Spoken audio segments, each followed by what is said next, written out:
Hi, everybody. Welcome back to A Worm's Eye View. I am your host, Tim, with my co-host here is... Thatcher.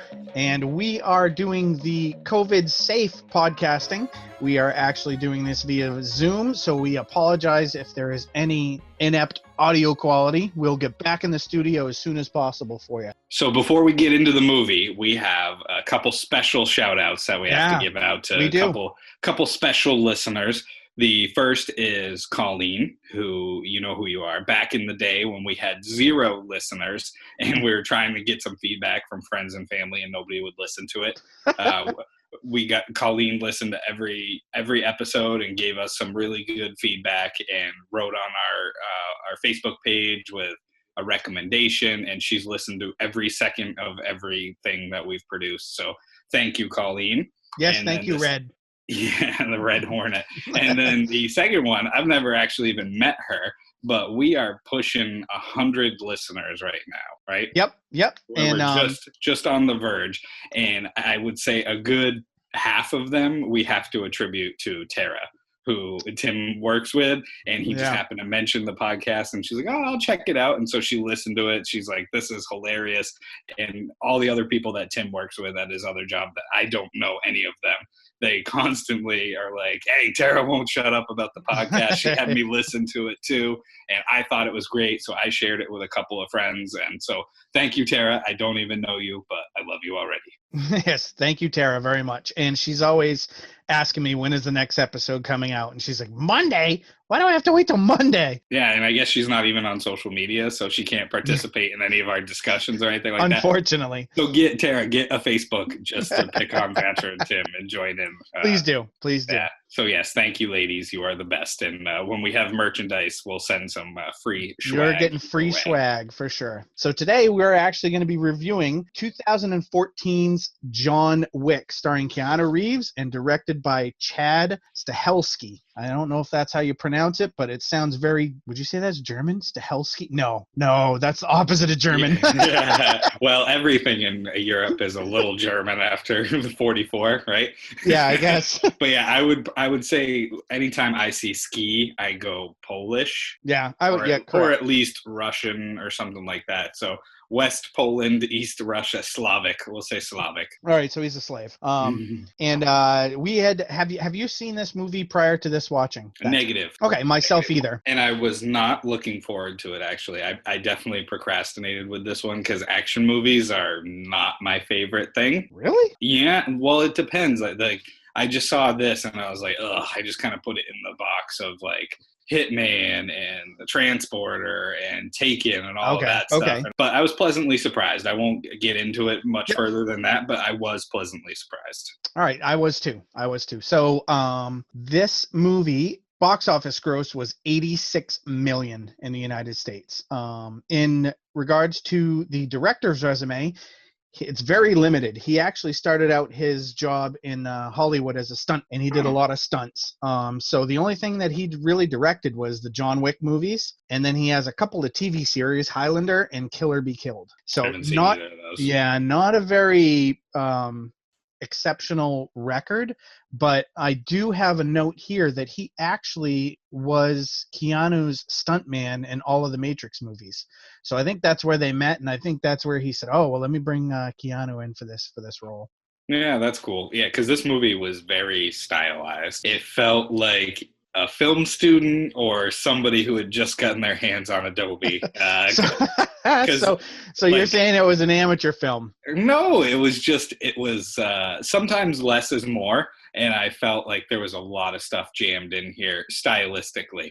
And gotcha. We'll get into that as we go, but text that was on screen when they were describing somebody like the boogeyman, or they were speaking in Russian, or the lens flares. So you saw where the light had like that little thin line.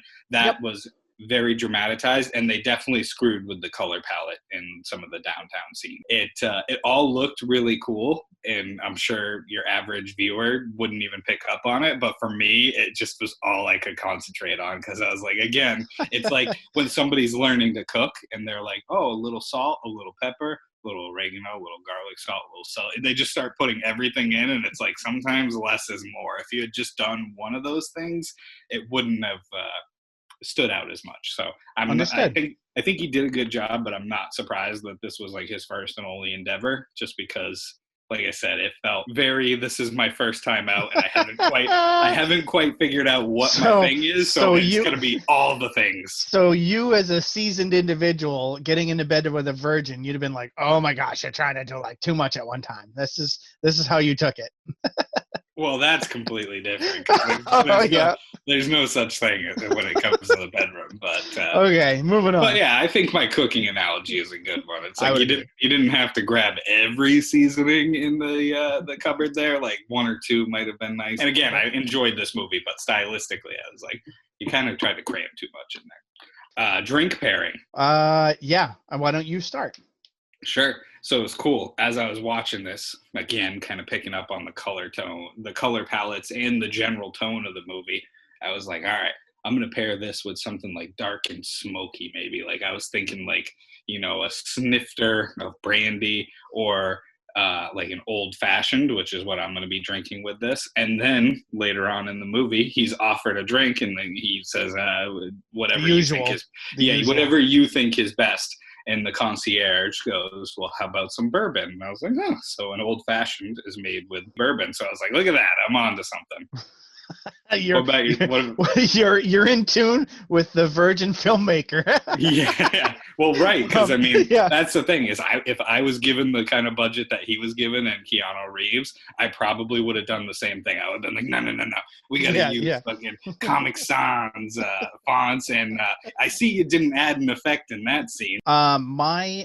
This movie just reeks of, it's so much action, and it's jam packed with a lot of action. So at first I was thinking one of my best beers that I drink, but then it had these undertones of seriousness. Class. It was classy. Something better than a beer. Everybody's always in a suit, and everybody's got this air of, you know, and I think Vigo said something to him about audacity or whatnot.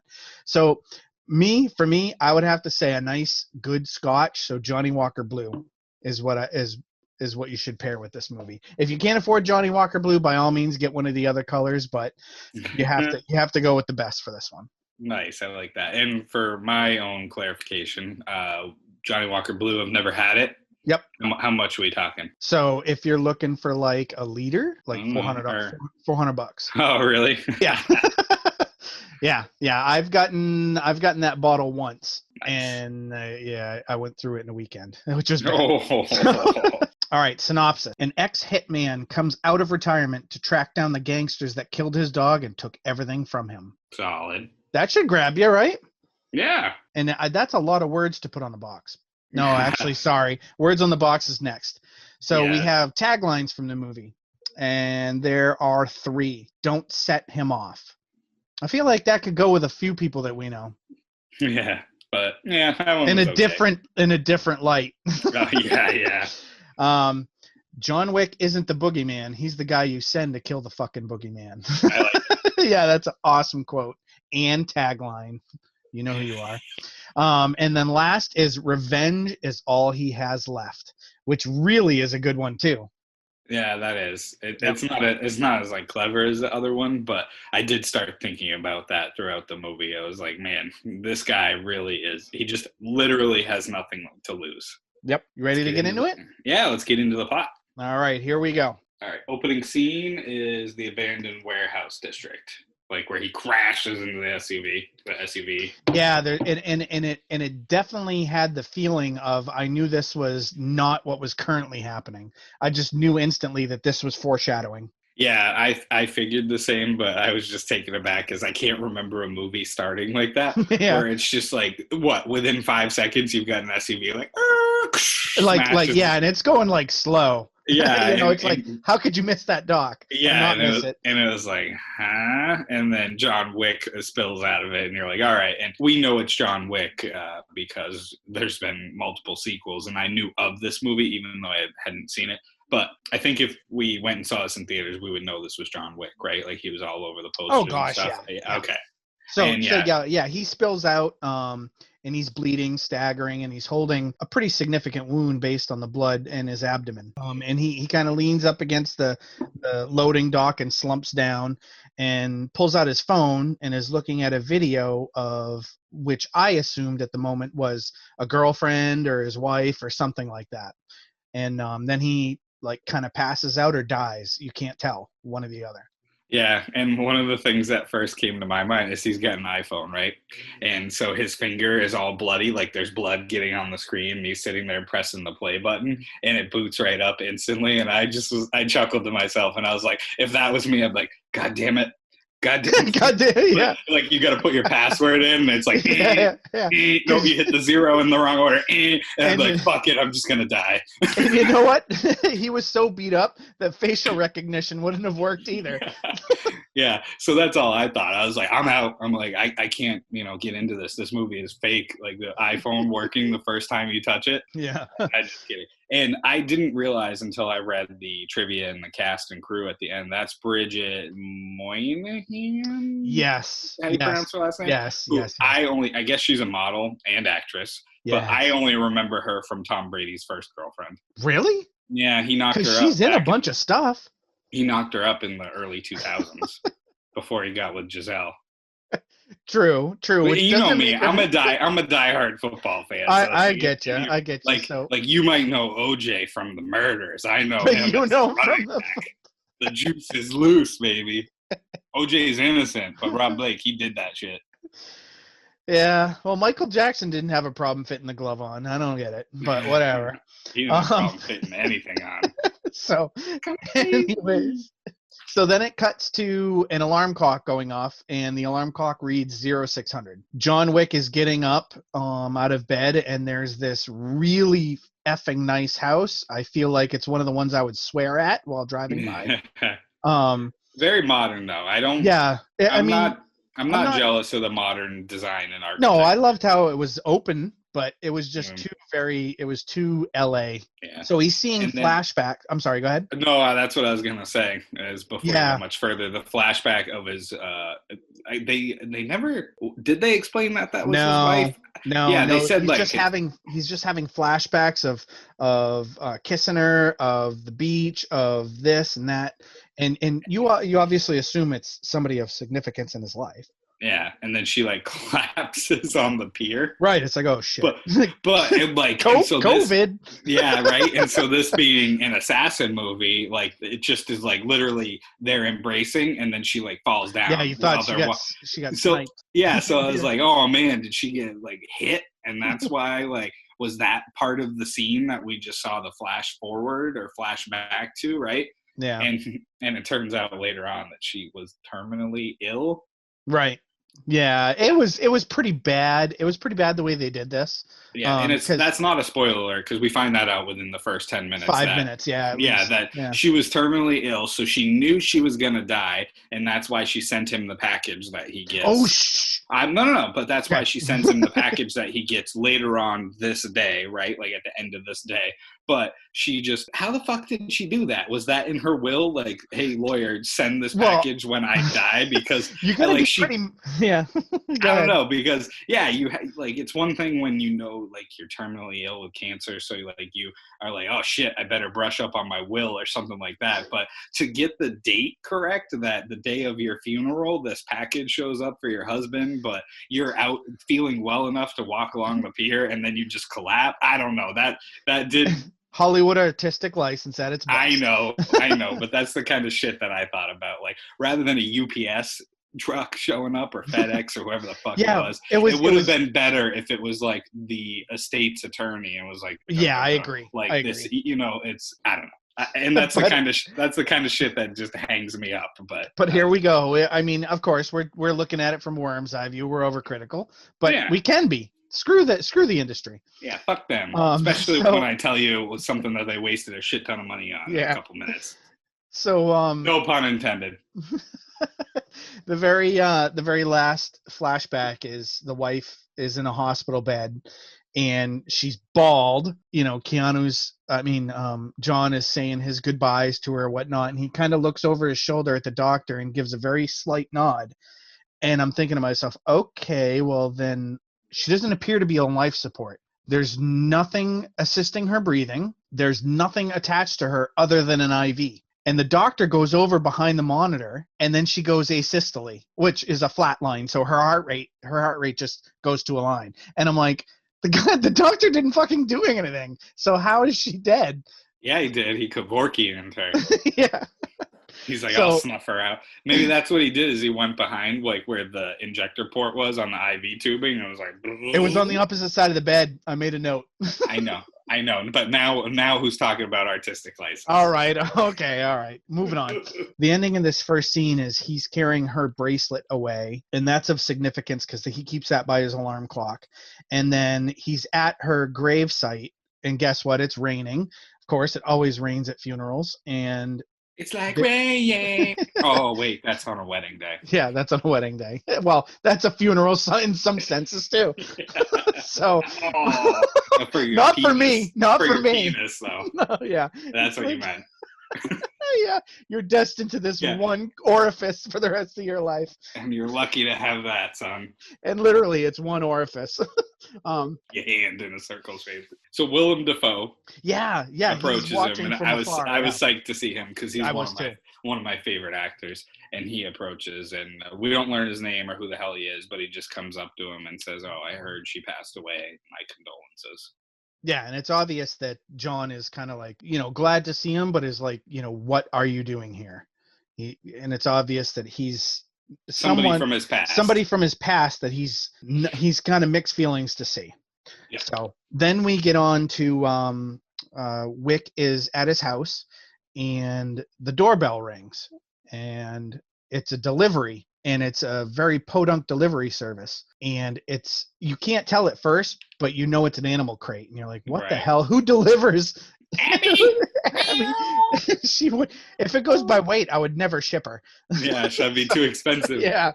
And it's actually a beagle. And this part of the movie, I was like, oh my God, if this is the way this movie's going to be, I don't want to watch anymore. I was like deeply saddened.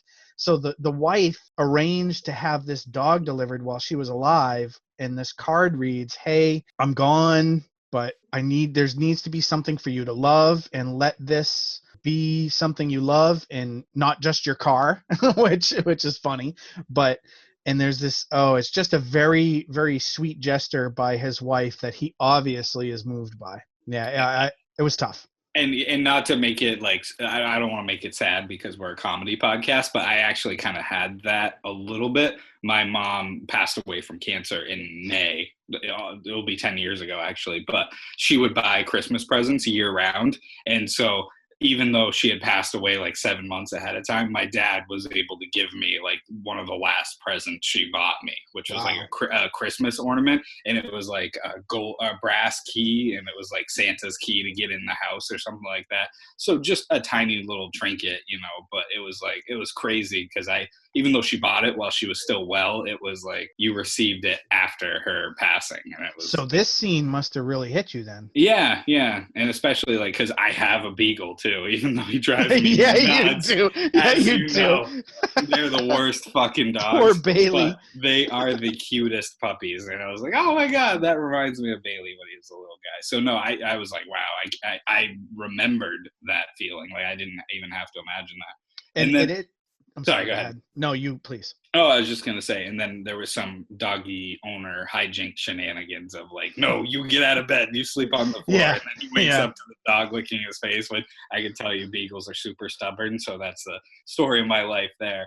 And then one of the funniest scenes is he's making a bowl of cereal in the morning, and he makes a second bowl. Yeah, he makes a bowl of cereal. And he puts it down for the floor. And kibble later. Dog. And I'm like, what the fuck is wrong with him? And then he's like, I'll get you kibble later. And I'm like, oh, that's right. The dog showed up at his doorstep at like midnight. Yeah, who the fuck delivers a dog at 8 p.m.? Right. Or midnight, yeah. So he didn't have any kibble. So he's like, here, you'll just eat this, which was hilarious. So then the dog goes out back and poops. And that's what I was referring to, is that poop was CGI, and it cost the production $5,000. What? Yeah. What? No, come on. No, it's true, which is mind-boggling because I can tell you beagles shit everywhere. Yeah, Even when we're doing a podcast, it'll shit next to us. Yeah, and even if this dog had like stage fright or was bound up or something like that, bring in another dog shit and just toss it on the lawn if you want. Or Keanu could have dropped trow and taken a dump right Yeah. there. So that's the thing. Really? It's really not hard to come across dog shit. And if you're like, oh fuck, like we've only got a license to film here for another hour, like I need shit here right now. Again, anybody asshole, on set, or any asshole, literally any asshole, or anybody with the Adobe suite. I could have put dog poop in their post for you for $50, but $5,000, and it was on it for like a millisecond. Or just cut that scene out. Did that really? It's not like he shit in the house and he was mad at the dog. The dog shit outside, which is the most unrealistic part of this movie, is that a beagle poops outside. But there was some cute like Marley and Me moments, and he puts the dog in the riding shotgun of his car, and they're headed out for the day. Yeah. A couple tidbits regarding the beagle. Daisy is the name that she has, because it was apparent that the deceased wife was a big fan of daisies. So there was a Daisy dog collar. Well, there was a Daisy thing on the dog collar. But 2 bits. Daisy was 8 weeks old when they filmed this, and they actually, in order to get the beagle to get up on the bed with Keanu and kind of snuggle him, they rubbed bacon grease on his face so the dog would come up and lick him. So they head out for the day in his, oh my god, 69 Mustang Fastback. This is almost my dream car. Right behind the WRX. Shut your face. What is your dream car? 68 Shelby GT500. Just like what you saw in Gone in 50 Seconds. Gone in 60 seconds. Well, I'd be gone in 50. I did it on purpose. So kind of like our boy Lambert had a Mustang at one point. No, I know he didn't. I know he didn't. It said Mustang on the outside of it, and he got Eleanor for the license plate. Right. And I'm a Mustang enthusiast myself, and I had a '99 GT that I should have never sold. But his was a V6 automatic, and I was like, dude, you have some fucking balls to put Eleanor on what is essentially a Honda Civic. Yeah, for sure. Like Honda Accord. No Mustang owner would even know. Like it's. I bet a lot of the true Mustang owners look down on anybody who only has a GT, but that at least has a 5-liter or 4.6 V8. You know, and like your 6-cylinder little like okay. Yeah, well, beauty's in the eye of the beholder. That's true. But yes, that was a very sweet car. So he pulls into a gas station to fuel up that beast, and I did see gas was like pushing $4 a gallon. Yeah, I was like, well, and it's funny because Jill was watching this with me, and Jill has, I took down her comments. I said, honey, write them down as you got them. And a girl. Yeah, she's like, apparently they're not going through COVID. Yeah. So I was like, good job, honey. You're making me proud. That's right. I thought the same thing. So he's gassing that up. Daisy's riding shotgun, and in comes some rap and a bunch of white a bunch of white boys.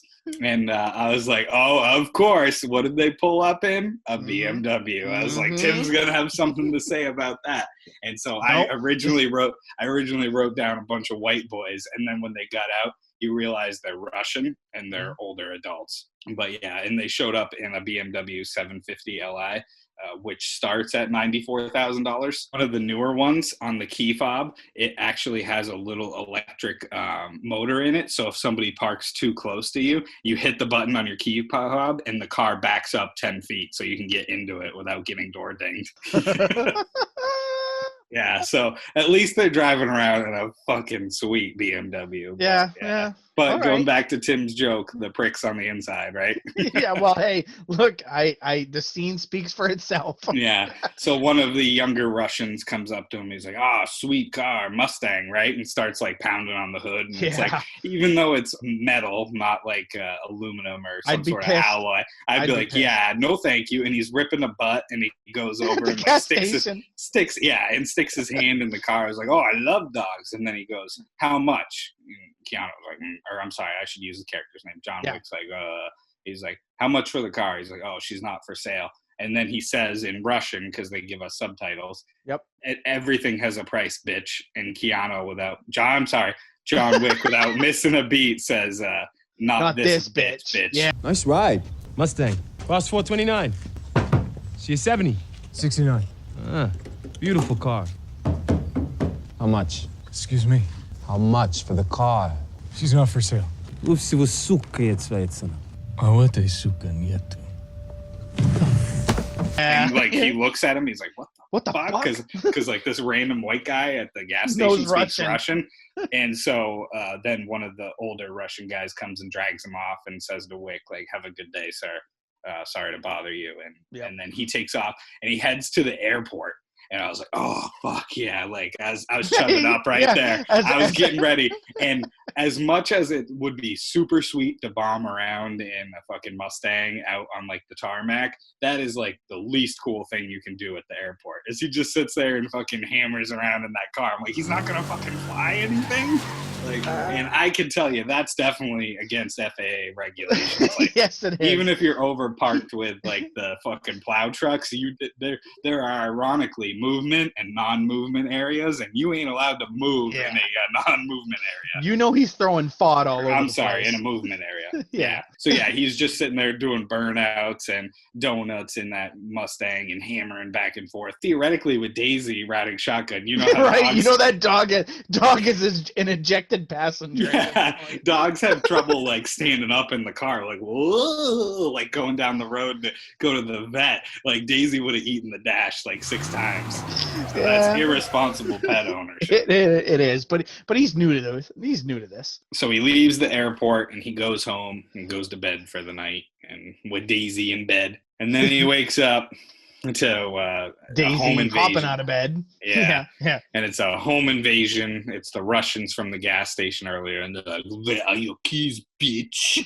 Where And your they- keys be? And they beat the shit out of him, and then Daisy starts flipping out, running around. To shut the dog up, and they wham. They have to show it, which I fucking hate, as the dog getting whacked, and then and is fucking dead, flopped on the ground, right? I don't have anything to add to this. I know, I fucking hate it. Such a painful scene. I know. I can watch humans get mutilated all day. In Animals cinema, are so innocent. I because they know, trust in us, cinema you know? and in real life, like I don't know. I'm not on the ambulance anymore, but I used to go, much like you used to go to dead bodies all the time, and like, you know. Yeah, you get used to it, and it's like, Yeah, humans can animals humans and can be kids. evil. Animals can't be evil. It's just I'm with it's you. not possible. And to kill something or to hurt something that's so innocent just fucking drives me crazy. Me It's like too. pedophiles. Drives me crazy. Yeah, so animals and kids are my soft spots. And so, yeah, I really wasn't looking forward to watching this movie when we first started. And I got to about here, and I said, fuck this, and I shut it off. I was like, I'm going to go play something. Yeah, because you texted me. I'm going to go play Dark Souls. I'm going to go get my ass handed to me because that's more uplifting than this. Yeah, because you had said it. You had said at one point, I'm a half hour in, and it's pretty fucking depressing. Yeah, I'm like, fuck this movie. I thought this was supposed to be an action movie. And what kills me is they showed it. Like and I feel like use some artistic license. They showed a couple times. Well, they did, but it was blurry because it shows it in the vision of being beat up. Yeah. And then they add the sound effect of like, that's and it's just like, come on, couldn't you have just referenced it later? Well, and then they followed it up with him. Yeah, I was gonna say the dead dog. Yeah, I was like, it gets fucking worse. Yeah, oh yeah. So they steal his car and he passes out, and then he comes to the next morning, like a few hours later, it looks like, and there's like a little fucking trail of blood from where the dog got bludgeoned next to him. So the dog, in its last effort, crawled its ass over to die next to him, and it's like, really? And you had to include that. And so then he goes and buries the dog and has a flashback, and they show it again of the dog getting bludgeoned and yelping. Yeah. And it's like, fuck you, movie. And then he's cleaning up, like, sweeping up all the broken shit and wiping up the dog and his blood. He has this and then he just has like the like rage mode activated. They can't see you, bro. They can't see you. You did it to me. But you can. But yeah, it's just, that's all I can imagine is just like rage mode. Well, it reminded me, this was the only, and Keanu Reeves, he is a very one-note actor to me. I don't see him play a lot of roles that really show me a lot of spectrum with him. This movie, I was expecting to see a lot of reaction or movement or face features of reminiscent of either Matrix or what's the one on the bus? What was the one with the bus? Speed. Where I thought you were going to go Bill and Ted's Excellent Adventure. No. Whoa, man. Something foul is afoot at the Circle K. Yeah. So I expected to see some of that in his performance, but the only thing that I saw was this scene where he is scrubbing that blood and he just has that huzzah moment that you just alluded to. And it's just like from the Matrix when he realizes that, fuck, I own this bitch. And that was the only part that was very similar to me with him. So I was very surprised with him in this movie. Yeah, so he enters rage mode. And if you haven't seen this movie before, yeah, this sucks. The first 10 minutes of this movie suck. But if you either fast forward through it because we just told you everything you need to know, or you bite your teeth and get through it, right? The rest of the movie is worth it. But I was like, ugh. I was like, we finally reached, I was able to make it through Epic Movie and Mac and Me, but we finally reached Mac and Me was great. Oh, it was, but only because we were wasted. But I said, all right, we finally reached a moment where I don't want to continue with this show. Yeah, and I'm glad I stuck it through because it was worth it. But I was watching this with my wife, and I paused it because I have to pause after every scene so I can write shit down. Sure. And as I paused this scene, Jill's just kept saying, "Oh my God, oh my God, oh my." I'm like, honey, stop. I get it. It's painful. Yeah. But yeah, so from here on out, it's killing on the good end. Yeah. So then it cuts to Yosef is his name. Yeah, and I have him here listed as Dickhead. Yeah, that's my name for him. He's the we find out he's the son of like a mob boss is like the easiest way to describe it. Yeah. And so his name is Yosef, and he shows up at this chop shop with Wick's car. Right. And the guy there, his name is William, I think it was. Yeah. Do you know who that actor is? No. What's his name in real life? I should have wrote it down. He's very familiar because I know. I recognized him. He's very funny. He's a big name actor. I recognized him. I just didn't know his name.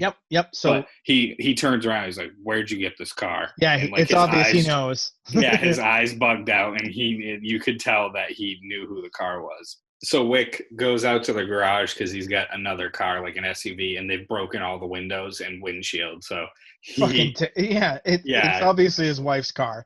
So insult to injury. Yeah, seriously. So then he gets on the bus and he's all like public transit. I love it. And I'm glad they didn't cut that part out. Like, you know, we talk about artistic license. I want to know how he gets to the chop shop. Yeah. And he's all bloody getting onto the bus. So he goes to the chop shop and William sees him walk in and immediately goes and gets alcohol, some sort of scotch or whiskey or bourbon. And pours too. Yeah, and so Wick just goes, "Is it here?" Yeah. And he goes, It was. Yosef, whatever the guy's last name is. And Wick goes, "Vigo's son." And he goes, "Yep." And then it cuts to and a then flashback. It flashes back. Yeah. Shows the dickhead, a.k.a. Yosef, which is spelled with an I, oddly enough. Shows up. It's Russian. Yeah, he shows up at the chop shop, and obviously Aurelio knows who the car is, and they get into a little tiff, and he's like, "Well, I just stole a car," and Aurelio punches him, and then one of Yosef's goons that hangs out with him. And you know what? I wonder, do rich people or mob people have these kind of friends with them? Obviously, these guys are just nobodies. They're not of mob lineage, I guess you could call it. Do they have these like leeches that hang on to them and just kind of entourages them? Yeah. I think Does so. This exist? Okay. I do. I really do think so. And you see it in like even the NFL. Like a guy makes it, you know, big, and all of a sudden he's got every Jimmy that he's ever met in his life is suddenly like, "Hey, homie, remember we're best friend?" And they say that about the lottery too. That's like why a lot of people. And that's probably why I never want to become rich or famous, because I don't want people being, or fake. I hate fake people. I don't want that in my life. And so anyway, getting a little too far into it, but no. But So it reminds me, though, a lot of people get, when they win the lottery, they choose to remain anonymous. Mm-hmm. And like one of the requirements, so I think, is that you have to, because they like to get the publicity of people signing the big check to get people buying scratch tickets and shit like that. Right. To go, oh, it could be me. So I think they require you to be on camera when you sign. So I saw something where a guy dressed up as a ghost face to sign it. And I'm like, that is fucking awesome. Ghost face just signed $1 million check or whatever.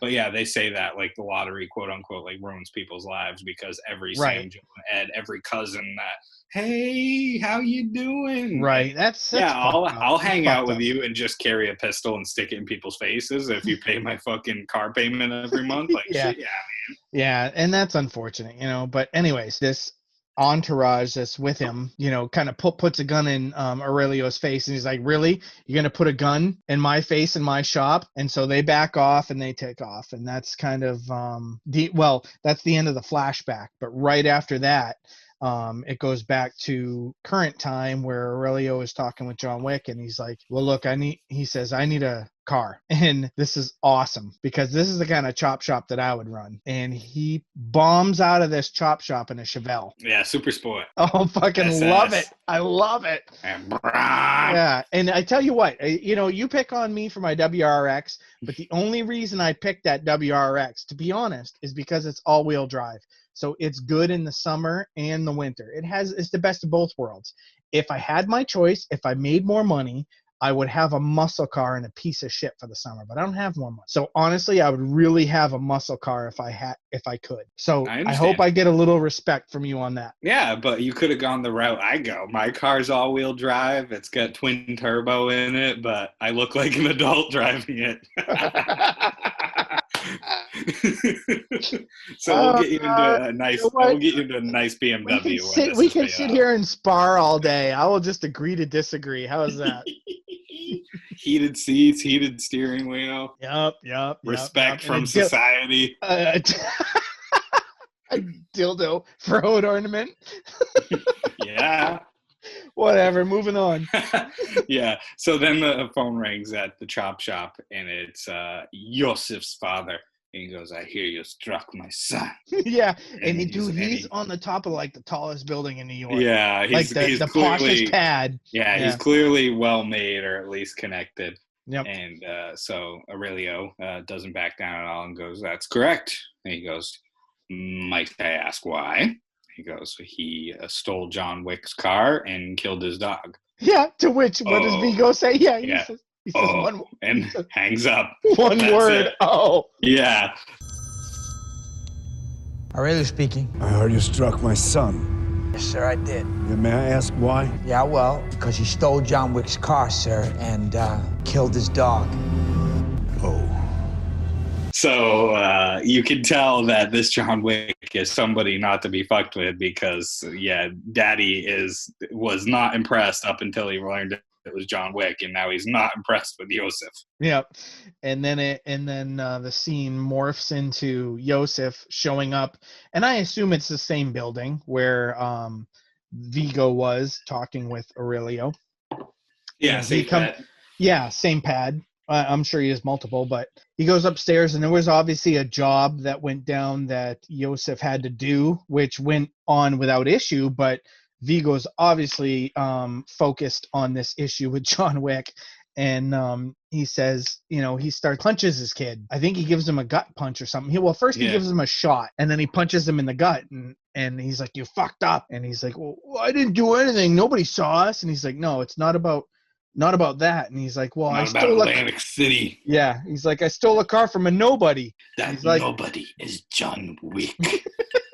You do a good Russian for an English chap. Thank you, La Governor. Quirky. Oh, wait, that's Australian. I don't know where I'm from. Biakan, man. Biakan. Eggs and biakan. Or as my wife will say, her Jamaican accent, beer can, man. Oh, that's awesome. But yeah, so he punches him a couple times and explains to him who John Wick is and why he done messed up Aaron. It's not what you did, son, that angers me so. It's who you did it to. Who? The fucking nobody? That fucking nobody is John Wick. He once was an associate of ours. We called him Baba Yaga. Boogeyman? Well, John wasn't exactly the boogeyman. He was the one you sent to kill the fucking boogeyman. John is a man of focus, commitment, sheer will. Something you know very little about. I once saw him kill 3 men in a bar with a pencil. The fucking pencil. And suddenly one day, he asked to leave. It's over a woman, of course. So I made a deal with him. I gave him an impossible task. A job no one could have pulled off. The bodies he buried that day laid the foundation of what we are now. And then my son, a few days after his wife died, you steal his car and kill his fucking dog. Yeah, And he goes, I'll just finish the job. I'll go finish what I started. And he goes, you learn nothing. You no listen. And the whole time, I don't know who the white guy is. I don't know that actor's real name, but I remember him. He was, I think, Tommy Gavin's brother. Yes, he was in Rescue Me. Yep. And he's the Mayhem guy, too. Yeah, from he is. the commercials. Yeah. And he's just going, oh my God, John Wick. He threw Oh my God, that out John there. Wick. He's like, if you had Allstate, you'd be protected from mayhem like Right, John Wick. right. And it's, Vigo, the whole premises of this whole scene is that Vigo is explaining to his son, just like the Japanese, what would you call him, leader, and when they bomb Pearl Harbor, he says, all we've done is awaken a sleeping giant. Yeah. You know, he says to him, I saw him kill 3 men in a bar with a pencil. A fucking pencil. A fucking pencil. Yeah. So, he when he realizes how bad Yosef is fucked up, he calls John Wick.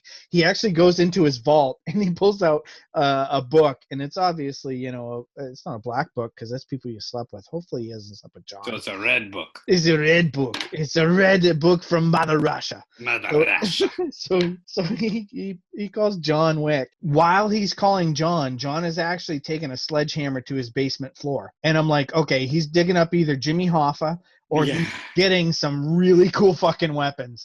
And sure enough, he pulls up this cache of silenced weapons, and then there's these racks. And I say racks. Abby, you fat shit! Stop it! Of like gold bullion. Yeah, gold coins. Yeah, gold bullion. Yeah. Which I found out. Yeah, how much one of those bitches worth? Did you look it up? Yeah. No. So these gold bullion coins are used by the secret society of assassins. So, and they're worth in real life. You're saying? No, like according to the movie, dude. Okay. I'm not in tune with that. They're 1,000 a piece. Oh, okay. 1,000. I would have expected more, to be honest. Really? Yeah. Not that I turned my nose to 1,000, but no. I just when he goes and rent, and I'm a lowly specter. But when he goes and stays at that fucking hotel and gets a doctor to his room and all that shit, I'm not giving away any spoilers really. At the end of his 3-day stay, he puts down one fucking bullion there, one gold coin, and so you say that's only worth 1,000. It's like, fuck, I've stayed at a Hilton where you're like, you charged me how much for that porno? Yeah, well, that's what I was about to say. You're lucky you jumped on that. I'll fall on my own sword. Yeah. But yeah, so, and I thought it was refreshing too that when he pulls up that box full of equipment, like you said, it had a couple looked like maybe smoke or flash grenades and all the gold, and then a few pistols. It wasn't AK-47s and these fucking shit that, again, he's an assassin, right? So he could theoretically get his hands on anything. But it was kind of refreshing that there was a lot of pistols in this movie and stuff that civilians could actually get. And which alludes to basically skill. You have a semi or a fully automatic weapon. Not a lot of skill involved in that because I've shot both. But you get a single shot. Granted, it probably has a 30-round clip based on some of the scenes in this movie, but it interprets that there's a lot of skill involved in the shooting, which I think was great. And then the dad calls John while he's sledgehammering. Yeah. It's like, listen, my son fucked up. I get you new puppy. I get you new car. He didn't actually say that. Of course, I'm paraphrasing. But he's like, let's be gentlemen. Yeah, let's not act on our animalistic instincts. And Wick just click, hangs up on him without saying a word. And Tommy Gavin's brother there, that's all I'm going to call him throughout the movie. What did he say? And he just goes, enough. And he goes, enough. Oh, shit. I'm fucked, man. And I love that he keeps speaking, I should say, Russian in front of him. And he goes, come on, man. English. Please. Yeah, he's like, English, fuck. And then he always just swears at him. He's like, you stay the fuck here, you god damn it, you piece of shit. It's like, never mind. Russian. You'd make a pretty good Russian mobster. You'd make a pretty good Russian mobster. So he has his Vigo has How many his guys do you have? He's like, how many you need? All of them. Yeah. So he sends a shit ton of guys to Wick's house to snuff him out. Do you count it, really? I did not, but I did see it in the trivia. So these bunch of dudes of Vigo's clan shows up at Wick's house. And this is the first of, I don't know, 3 or 4 pretty intense action sequences. Words escape me because gunfights. These scenes are fucking phenomenal. And this is the shit with action movies that usually I'm like, oh, like seeing that. But this was really unique in the fact that it was cool gunfighting choreography. Like, it wasn't 30 bullets took somebody down. Like, 1 or 2 rounds took him down. And Wick finished all of his kills. He double tapped. He would like shoot somebody. Yeah. They would go down, and then as he was heading down the hallway, just for good measure, would put a round in their head. Yeah. And you don't usually see that in movies. It's usually like, oh, they've been incapacitated. Like, I'm gonna move on. Like, nope, he's a killer. He finished every single kill. Typically 2 to the chest, 1 to the head. And they would show. It wasn't super gory, but you'd see the flat, like sometimes it would hit the camera screen. Cool. Yeah.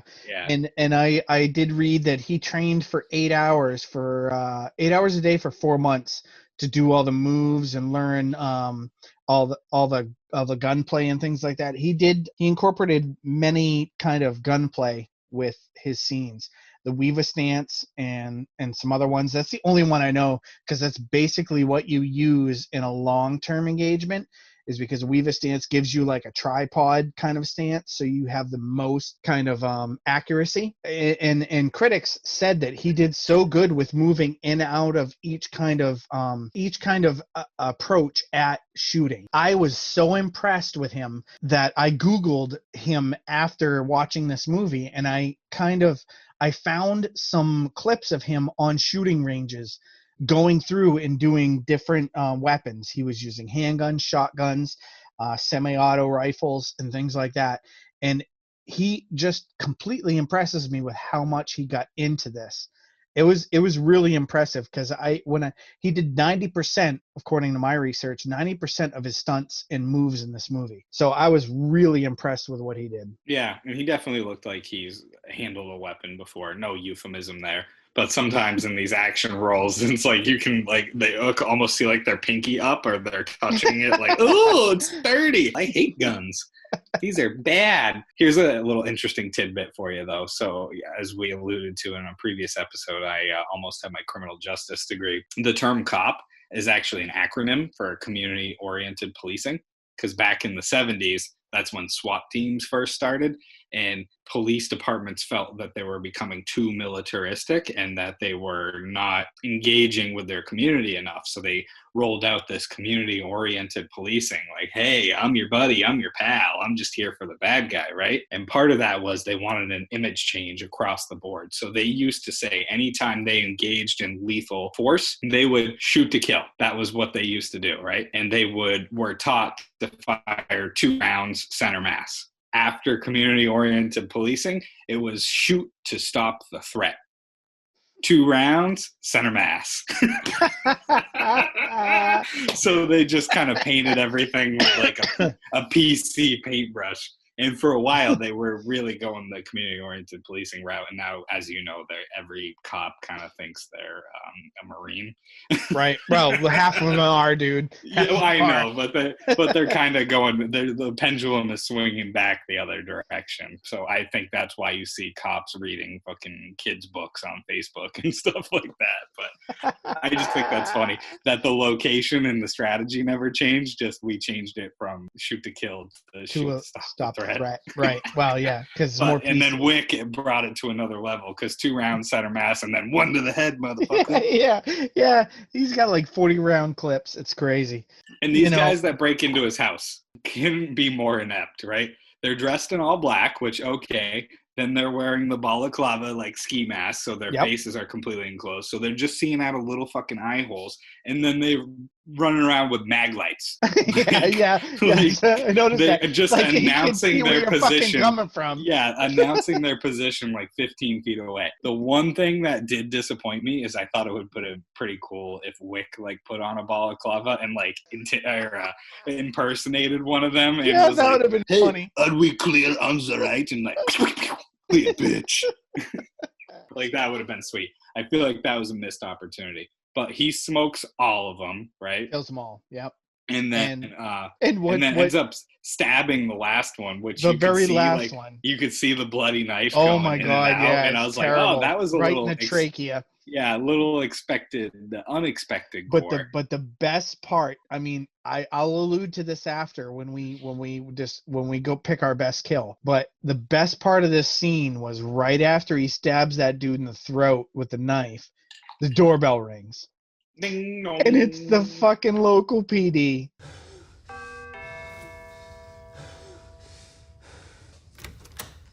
Evening, John. Evening, Jimmy. Noise complaint. Noise complaint. You working again? No, just sorting some stuff out. Oh, well. I'll leave you be then. Good night, John. Good night, Jimmy.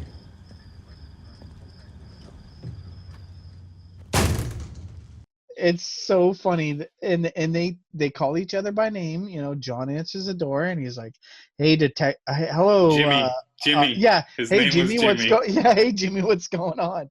He's Just like, a little community-oriented policing. Yeah, he's like, a noise complaint, and he goes, "Yep, that's right." And Jimmy can see a dead body on the floor, like in his peripheral vision, and he goes, "Are you working again?" He goes, No, just sorting some things stuff out. Just sorting some shit out. And he, okay, have a good night. You know what? It's so funny that and I wonder if that happens too, that police know of somebody who's not to be fucked with and they don't fuck with them. Oh, I'm sure. So John Wick picks up the phone and he asks for what does he ask? Dinner reservation. Oh yeah, for he 12. asked for a dinner reservation for 12. And I'm thinking to myself, okay, when I first heard this, he's looking to have dinner with people he wants to kill, and then there's a knock on the door, and this dude is there, and it's so brilliant. The dinner reservation is for a cleaning company to come in and pick up all these fucking dead bodies. Yeah, and then there's a montage of them like putting them in saran wrap and scrubbing up the blood and all that shit. It was pretty funny. And I laughed out loud during this, and Jill goes, What are you laughing at? I said, honey, they saran wrapped that MF and put him in the back of a van. That's super funny. Yeah, and the whole exchange with Jimmy the cop and everything like that. That was some unexpected humor in this movie that you just don't see in a typical action movie, which is why the genre usually turns me off a little bit. And I was like, oh, that's kind of refreshing. That's cool. This is a different take, especially after the first 10 minutes of this movie. It's nice that they interjected some humor. And then the next scene is Vigo, who is Yosef's father. Correct. He shows up at Willem Dafoe's house, who we talked about earlier, showed up at the funeral. And it turns out his name is Marcus, and he apparently is an assassin. And so the dad says, would you kill John Wick for $2 million? Yeah, so it's obvious. It's obvious. Exclusive rights. And he goes, nope, it's an open contract. And he goes, I'll do it. So it's So obvious that Vigo has put out a $2 million contract on John Wick. Yeah, and that was kind of cool too. Something I didn't think about, like, because obviously I've never hired a hit on anybody. But yeah, I have no doubt that there is a part of the underworld that there is like almost a bidding system for this, and it's like they do negotiate this. There's shit no ahead of honor time. amongst thieves, right? Right. Like, yeah, do I have exclusive rights? Like, you know, it will take me 6 weeks, or are you going to undercut me and pay some jamoke $50 to do it? You know, like that just kind of made me think for a second. I was like, oh, that's kind of cool. That's a different take on this. They're sitting there negotiating over this $2 million hit. Yeah, and it's then pretty crazy. It cuts to a montage of Marcus getting all of his weapons out from his storage cabinet and like mounting his silencer and his scope and cleaning his shit. And then Wick shows up to downtown. It looks like New York, and it very well could be because the movie's set in Jersey, I'm guessing. Yeah, Wick's plates were New Jersey plates, and he crossed the Brooklyn Bridge. So it's obvious that he's going into NYC. Okay. And this is where you really see the color palette that I was talking about earlier. Like, it looks like Bloodborne. Like, it's a lot of really heavy blues and really heavy greens, which give it a cool look. It reminds me, I explained it to Heather, it reminds me of just before a thunderstorm, when all like the updrafts start before it starts raining, where it's just like that. It can be 2:00 in the afternoon in the summertime, and it's that dark, doomy, gloomy. That's what I thought of when I saw this. But it was pretty cool, like the blue green. And he walks into this super posh hotel. Absolutely. And as he's going to the counter, the woman who's in front of him in line recognizes him and like, oh, hey, John, hasn't it been 4 years? And apparently he's been out of the game for 4 years, because everyone he runs into from his past is like, hasn't it been 4 years since I've seen you? Yeah. Yoda, apparently 4 years since it's been. 4 years since it's been. Come to my room at 0200.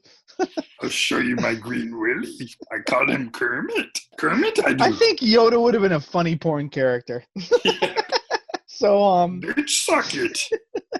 So he checks in, and he comes out of his room at some point, and he heads downstairs, and he uses one of these coins that he pulled from his basement excavating, and puts it in the door. And he gets into this fucking underground club, and I'm like, oh shit, this reminds me of Charleston, South Carolina. Reminds me of Foxwoods or Mohegan. The only time I've ever been in a club that even resembled that was at Mohegan. Well, I was like, holy shit, I'm too old to be in here at the age of like 26. It was so funny because as soon as this club, no, wait, it wasn't this club. I'll wait until the Red Circle Club. Yeah, but, that one was even crazy. Yeah, so he gets into this club, and John Wick is walking around. They should have played the Cheers theme, like They should have. That would have been great. Because it was obvious that people knew him. Yeah. Yeah, like everyone should have turned and been like, Wick, and like going back to their drink, like, Norm.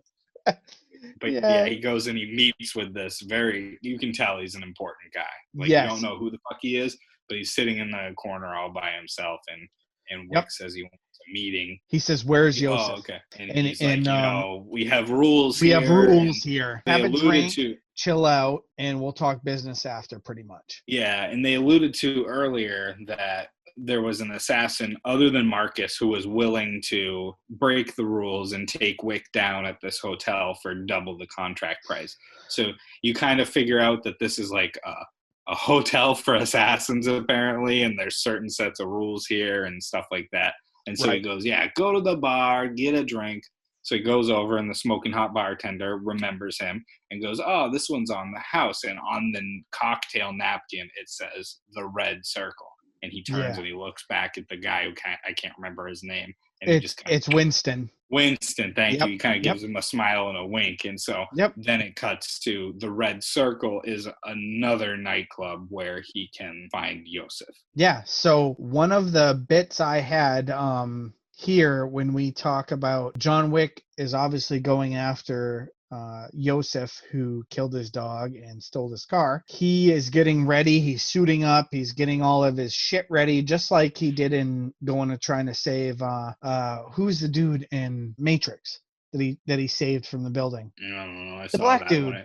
I saw it when it first came out and was all not right, my thing, yeah. but I was also in like 6th grade, so I all might right, have my to bad, rewatch that. my bad. So he's getting ready. He's getting all his guns set up, and he's putting his cufflinks in, and I noticed that when he put his left cufflink in, his watch was actually turned inside out, meaning it was flipped. Oh, And so it was like on his wrist like the military does? yeah, exactly. So it indicates that is a huge indicator to pre-military, which obviously is a nod to the military, but indicates that, Wick was maybe previously special ops or something like that. Yosef and his buddies are in this like very, very nice nightclub. Like it's got a private bath and hot tub and everything like that down in the basement. And Lots of fun chicks. Yeah, to say the least. Like I'm like, oh man, I wouldn't be stealing cars if I was living this guy's life. I wouldn't fucking leave this place. And so again, Wick shows up, like they're all on alert. They're looking for him. Like a lot of security checking in. Floor 1, checking in. Basement, checking in. Clear.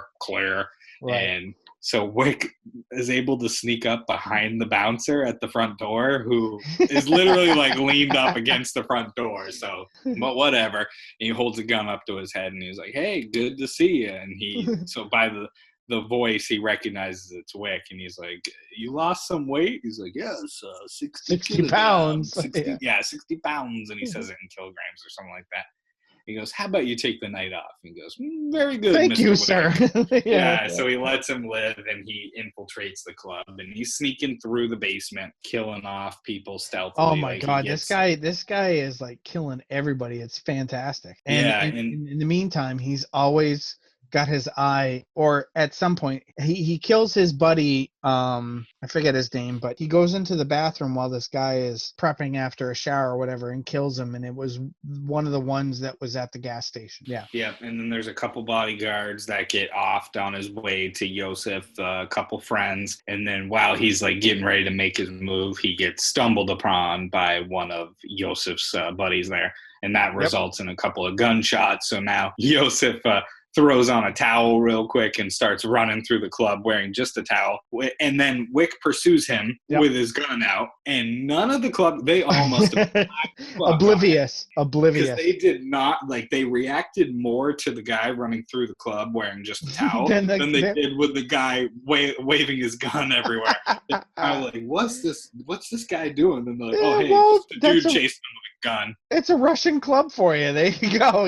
They're not. Yeah, they're probably used to that shit. They're like, not afraid of guns. And so the gunfight pursues throughout like the entire level, every level of this building, right? Like in the kitchen. Yeah, there's 3 floors, and it's crazy. He goes from Wick goes 1, 2, 3 on this club and is killing a bunch of fucking dudes. It's so funny. I think he's on the 3rd level. And he's got one guy, and he runs out of bullets. He had shot the guy once, and so he very, very not, I don't say slowly, but methodically just kind of ejects the magazine, puts another one in, and then just caps the guy afterwards. Yeah. And it's so funny because the guy tries to launch at him again. It took like 15 seconds for this interlude between him and this guy, and the way he killed him. It was great. It kind of reminds me of Saving Private Ryan when Tom Sizemore and the German that he was facing off with in the final battle, they both run out of ammo, so they throw their handguns at each other, and then they throw their helmets at each other, and it's just a little and then pull the pistol. Comedy. Yeah, a little just bit of comedy caught in this horrific scene. And yeah, that's what that was like to me. I also liked it was a lot of creative shooting kills, if you will. For instance, I have an example. Guy's got his back up against the column, and Wick's on the other side, and Wick peeks around. He can just see a little bit of his foot. Yeah. So he shoots him in the foot, and the guy's like, ugh, and then he shoots him twice in the chest, and then, of course, finishes it off with a headshot. And I was like, oh, you don't see that in a lot of shooters like that. It's so that was kind of neat. Agreed. In the funny bit, I found out that Keanu Reeves had the flu during the filming of this scene, and that he was running a temperature of like 103.4. COVID. Yeah, COVID. Nowadays we would have quarantined his ass, but no, they kept filming. So he was upstairs. That third level scene where John Wick hid behind a post to fight off the last guy that threw him onto the dance floor. He was literally, he had the flu. Now, me, I couldn't fucking imagine. no, exactly. You know what? But maybe it's a little bit different. Dude, he's acting, right? And he is portraying a character. In agony. Yeah. Yeah. It would have been easy to hone in on that. You and I know. My wife's dead. My dog, chicken noodle. Is like, my You and I at any moment could be brought down to the floor where we've got to, so if we have the flu, really we can't perform our job. Sure. Above and beyond that, if I've got the flu, I don't want to do a fucking thing, let alone run around with a gun and kill people. So I give props to Keanu for battling through that shit, man. That's crazy. I wouldn't do that in my desk job right now. Yeah, I know. The recruit class before me, because I did recruit school, Chris Ledoux said that there was 2 people who had to do SCBA with the flu, because although they tested positive for the flu, they're like, sorry, we've got a schedule to maintain. So you either come to class and go through the maze and do all the evolutions, or you got to wait till next year. So they fucking stacked up and did it. And I was like, oh my God, SCBA was like the worst 3 weeks of my life. Like I was healthy in 21. I can't even imagine. That's crazy. I guess you got to rise to the occasion, but yeah, that is super impressive that he was that ill and doing action scenes. It would be one thing to do like his dramatic monologues, but so brave on him. So yeah. So during this whole fight, dude. Yeah, absolutely. During this fight scene, John Wick sustains an injury. He put on a flak vest prior to going to the red circle. But there was somebody who broke a bottle and stabbed him pretty much right under the flak vest. So between the vest and the belt, he sustained a bottle stab injury. So and that was from like a $300 bottle of champagne. Yeah, it was. Yeah, who do you think they sent the bill to? The guy that broke it or Wick? Good question.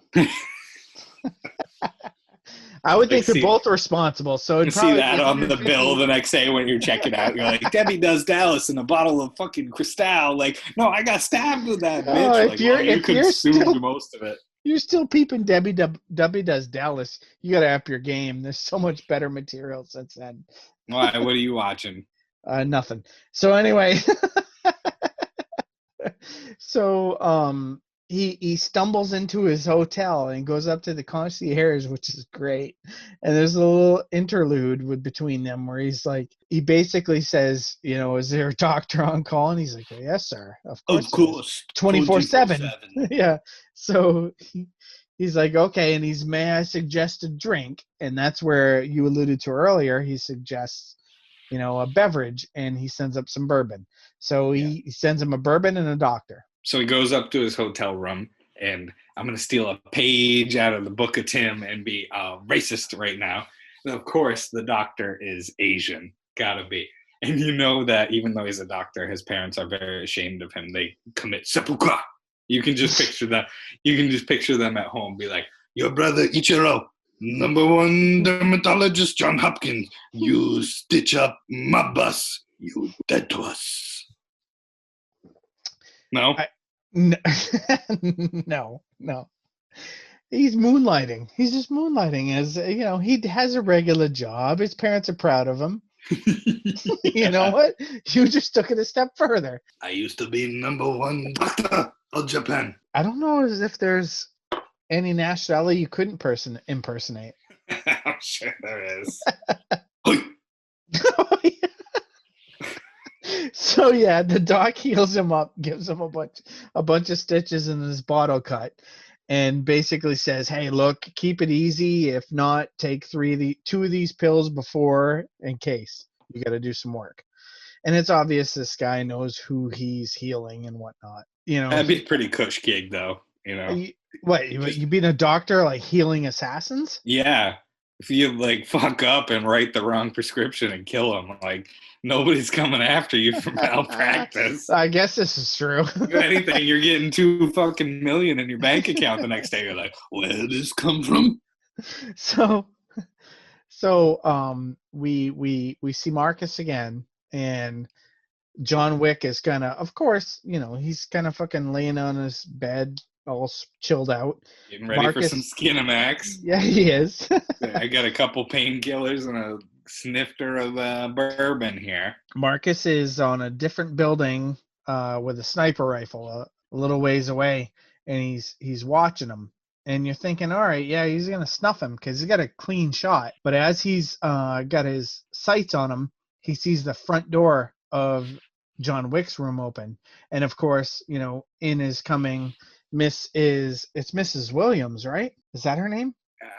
Fuck. Wait, I've got it. It starts with a P. Perkins. Mrs. Perkins, yeah. So, yeah, and what Mrs. kind of Perkins, assassin doesn't lock the door to their hotel? Dude, she picked it. Come on. A deadbolt, the little fucking slide locky thingy. All right. Well, another. Though, I mean, I guess it is supposed to be a safe zone. So right, you're not supposed to conduct business on the grounds of what is the name of the place again? The Continental. Continental, yeah. You do not conduct business on Continental grounds. Unless it's a blowy from a prostitute. Right, from Mrs. What's her name again? Perkins. Perkins. So Perkins opens the door, and not Winston, but his buddy Marcus sees this. I immediately picked up on the fact that he had a clear shot. He wasn't that far away. He could have fucking sniped him in the skull. But no, he shot the pillow next to his head. But he had the bibbits. Yeah. Maybe he had the Parkinson's. Yeah. He's old, man. Willem Dafoe's old. Leave him be. I know. He's a cherished treasure. But, yes, he is. He was in Platoon. That's like one of my favorite movies. Yeah, Sergeant Elias. Mm-hmm. Yeah, so, I thought maybe he was just an old, incompetent. No, he definitely assassin. did it on purpose. I could tell. And that wakes Wick up, and he realizes that somebody's in his room. And Miss Perkins says, "Hey, John." Is this whole sequence of him rolling over the bed and her shooting through the glass, and they're all fighting, and it's kind of nice. I kind of like how tough she is. Mm-hmm. That's all you got. He's into the rough trade. So is she, obviously. Yeah. Yep. So he manages to eventually best her and subdues her and drags her down the hall to like the next door and is like, oh, wait, I'm sorry. The whole time that they're wrastling, the phone's ringing. The phone's ringing he from the concierge. Goes and answers it, and it's the concierge desk, and he's like, some of your neighbors on the floor below you have been complaining about the noise. He goes, oh, I'm sorry, I was just getting to bed. Something along those lines. Unexpected visitor. Yes, unexpected visitor. So yeah, he goes next door, dunk, dunk, dunk, and there's another assassin in there. He goes, hey, you want to make some easy coin tonight? He goes, just babysit her for Catch me. and release. Catch and release. Yep. Yeah, no problem. And he heads out again. So during the exchange with Perkins, he asks for information about Vigo. And she says that there's a church that's a front for his business on such and such street or whatever. And he says, thank you, knocks her out. So he shows up at this church. He walks up through the pews, and he gets pretty close to the front, and the pastor, or I'm not religious, so whoever the pastor, the czar, yeah, it's a Russian church. How can I help you, my son? And he just pops out this scar and just caps the Tsar and then in the knee, and then shoots some other guys that are obviously there to just maintain peace or whatever. And the priest yells out loud, you motherfucker. Yeah. It's so funny. Yeah. Oh, I think any man of the cloth, whether legitimate or a front, if you were to shoot him, would yell some sort of expletive. But it is pretty funny. I'm not a religious guy, but a lot of blasphemy in that church. I don't think you're supposed to go in and execute people in the pews. No, I don't think so. I don't know. I skipped Bible camp, so I'm not sure. So Wick obviously knows that this is a front. So after he caps all the guys that are carrying guns, he says to the priest, hey, look, I know what's going on. Let's go downstairs. He brings them downstairs, kills a couple of guards, and he's like, unlock the gate. Because there's obviously a money laundering scheme going on here. Because you see a couple of girls with a money machine just going through some shit ton of money. You know, reluctantly, the priest enters a code to open the gates, and John Wick, being the gentleman he is, sends the girls on their way without killing them, and then decides to torch everything in the basement of this church, which apparently Vigo says to him afterwards, there was a lot of shit in this basement that meant a lot to his Russian mob. So he sets it on fire and takes off, which then elicits, you know, Vigo and all his other thugs, his personal bodyguard, to show up. And so Wick is watching the exchange of them outside. They tell the priest he's a fucking idiot and execute him. And then Wick goes down to the ground level and gets in a gunfight with them and takes out most of them. But then out of nowhere gets rammed by like a Chevy Suburban. And it just reminded me of Tim trying to play Call of Duty. Because he always just gets run over. We'll be like, Tim, there's a car coming. Where? And to Tim. So that Ryan. I've been run over multiple times. So that made me laugh. And then wakes up to John Wick has been captured by them and he's strapped to a chair. And Vigo, the dad, is talking to him, and there's a great exchange between them. I can say you're still very much the John Wick of old. Do you know what was in that vault? Artwork cash, not without its worth, but the leverage I had on this city. Audio recordings, physical evidence, blackmail was fucking priceless! Yeah, I kind of enjoyed that. Ah, then you got married, huh? Settled down. How you managed that anyways? Luck, I guess. Yeah, while you had your wife, I had my son.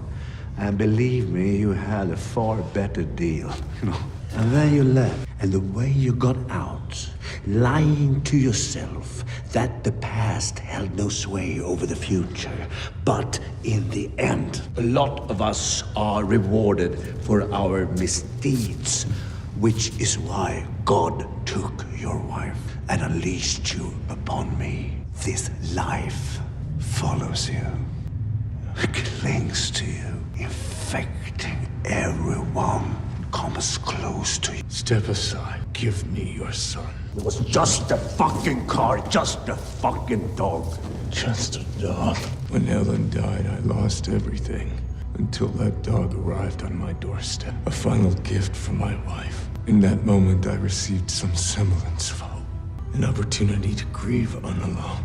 And your son took that from me. Stole that from me. Killed that from me!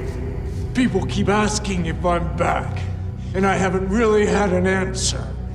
But now, yeah, I'm thinking I'm back. So you can either hand over your son, or you can die screaming alongside him! So then Vigo takes off and leaves him behind with two thugs who hold him down and put a bag over his head, so they're gonna asphyxiate him. Right. Just fucking shoot him. I don't know. This is James Bond shit where it's like I'm gonna slowly torture you rather than just come on, man, just shoot him, like from Austin Powers. And then all of a sudden one of the guys drops from a sniper bullet and it's Marcus. Yep. Willem Dafoe. He shoots him and then that allows Wick to get the other one and kill him. He then runs outside with that sweet Kel-Tec shotgun and chases down the car and just yeah. right into the windshield. And then when it veers off, because he clearly maimed the driver, it crashes. He hops up on the hood and just puts more rounds into the windshield. And it looked like it was slugs, not buckshot. It did. Yep. Yeah. Yep. And then finally, Vigo goes, cool it, cool it, cool it. Cool it. He says, cool it. And he gets out of the car. He goes, what do you want? Don't kill me. And he goes, tell me where Yosef is. He goes, do I have your word? You'll let me go? He goes, and call off the contract. He goes, done. And so he gives up his son's location and goes, right. Isn't that crazy? Yeah, he'll go. They'll be expecting you, and he goes naturally. It is crazy, but at the same time, if like that was my son and not the sweet, beautiful baby that I have, don't give me that face. If your son broke into people's houses to steal their cars and murder their dogs for fun, you mean to tell me you would treat them the same as you do now? I hope I never have to come to that decision. Well, me too, but I feel like Vigo is responsible for Yosef becoming absolutely. So it cuts to the safe house where Yosef and his entourage are hanging out, and they're playing some fucking shitty ass Xbox game, which I've never seen before. I had to look it up in the IMDb trivia, and I still don't even know the name of this game. But it's did you see? Yeah, I don't know the name of the game either. But did you see his buddy's username? No. What was it? So this is a nod to the Matrix series. His buddy was playing as Neo. Oh, that's funny. I didn't. Yeah, see that. yeah, I caught that. Yep. But yeah, so it's like, and then like, you know, him playing the game, and Yosef's like, will you stop fucking playing that game? Because obviously he's stressed out, and there's guards all over the place like, the roof is clear, sector 1 is clear. And of course, Wick comes in and stealthily takes one out after they say their sector's clear, and then it's pretty cool. It cuts to the next one. He goes, roof, yeah, I'm clear. And then sector 1, clear. And it's John Wick, and it just takes out the roof guard and then moves in and kills everybody, including Yosef. Yeah. So what I found was, unlike other movies that I've seen or would expect a retribution, it was very quick the way Wick took out Yosef. I would have expected a little bit more from it, but he just kind of popped him in the head. Well, after he shot him in like the gut, and Yosef fell and said, it was just effing, and then pow, Wick took him out in the head. I would have expected a little bit more. I know, kind of disappointing. Yeah. A little bit. Unfortunately, why do I forget her name? Perkins. Miss Perkins has escaped from the clutches of the other assassin as Marcus is walking home on his street. And, you know, oddly enough, Marcus was in another movie that was filmed in New York called Spider-Man, where he was the Green Goblin. And right outside of Marcus's address that you see in New York is the building where the Green Goblin lived. So that was pretty interesting, too. So Vigo's goons grab Marcus. So after Wick attacks the safe house, it cuts back to Marcus's place where he earlier was led inside by the 4 goons, and they've got him all tied up. And Vigo is talking about beating how the he snot out of him. Yeah, he betrayed him, and he goes, it was an open contract. He goes, but you had many fucking opportunities to kill him, and now my son is dead, and that is on you. Yeah, pretty much. And so then they untie him, Marcus, and he's like, all right, well, if I'm going to go out, I'm going to go out on my own terms. And he caps as many of them as he can before Miss Perkins taps him. Yeah. Before she kills him. And then Wick shows up a few moments later and finds all the carnage, including dead Marcus. It wasn't apparent previous in the film when Marcus and Wick met, but these two obviously have some sort of kin or bondship that is above and beyond normal assassins, because Wick turned around after he was headed home and came back to avenge Marcus. So it's obvious that now he wants to kill Vigo for doing this to Marcus. And it's, you know, the second sad part of the movie. And then Mrs. Perkins shows up at some sort of dock or something like that, and there's 4 gentlemen there, including Winston, and he goes, you've broken the rules of the Continental, so hereby consider, he's not Russian, so hereby consider your membership revoked. And the other 4 are like, blah, blah, blah, blah. And then in comes the old dude from earlier, the cleanup buddy, and gets his gold coin. Gets his coin and picks up all the dead carnage. Yeah, you know, he had sex with that corpse before he cleaned it up, though, right? I'm not judging. Yeah. I'm not judging. Yeah. I'm not judging. I'm just saying he had to do a little extra cleanup on this job. Well, is that why he kept the other dudes out? Yeah, that's He's why. like, you Yeah, guys wait in the van. Yeah, he usually shows up with a whole crew, but for this one, he's like, "No, guys, I got this. Like, why don't you go get a Mickey's Big Mouth? I got this. Go get a freaking Frosty." And so then the Wick's phone rings, and it's Winston. And he says, we have certain rules here that you must abide by, which is why I can't tell you a certain someone is about to gas up a certain chopper and head to a certain place. Right. And so it's like, okay, well, so much for the rules. Yeah, but, if you break the rules, I got to break the rules to, make it fair, essentially. And so Wick, with that little information, it's like, oh, I know right what you mean. The fucking fish market down on Pier 39. Like, that's obviously where he keeps his private helicopter, not at the fucking airport. Yeah, it's the cod versus the salmon. He shows up and there's, you know what? I see it. This throughout this movie, there's a heavy influence of Chevy Suburbans. Yeah, there's a lot. Huge influence. The only other vehicle in this movie was this. Well, wait, I take that back. Obviously, he had his Mustang, but there's the Dodge that the hotel gave to him as recompense for the issue that he experienced with the bitch trying to kill him. Yeah, cool. So Wick shows up behind the two Chevy Suburbans, and of course it's so funny. Vigo knows exactly what's going on, and he's just laughing because I think he knows he's drunk. Gonna die. You know what? I'm not gonna laugh if I know I'm gonna die. I'm gonna cry like a little bit. That's me. Yeah. So they're like, oh fuck, somebody's on our tail, and they're like, who is it? And somebody's like, it's fucking Wick, and Vigo's just like, of course it is. He's gonna get us now. And they were like, what the fuck? Does anybody have a gun? I need a gun. Does anybody have a gun? And he tries to do like a pit maneuver, and Vigo's like, oh, that was a good one. He hit us good. And Mayhem's in the front seat fucking flipping out like, I need a fucking gun. And so Wick pushes, he pit maneuvers one of the Suburbans like off the pier, and they like explode basically. And then the next one, they get to the end, and a couple of gunmen get out. And Wick, it almost reminded me of like medieval knight like riding a horse, where he's just going back and forth like jousting. And that's what it essentially was. He was using his dodge and his gun as though he was jousting, and he went back and forth and smoked all of them except for Mayhem and Vigo. And Mayhem's like, I need a fucking gun. And so Vigo hands it to him and says something in good luck. Russian.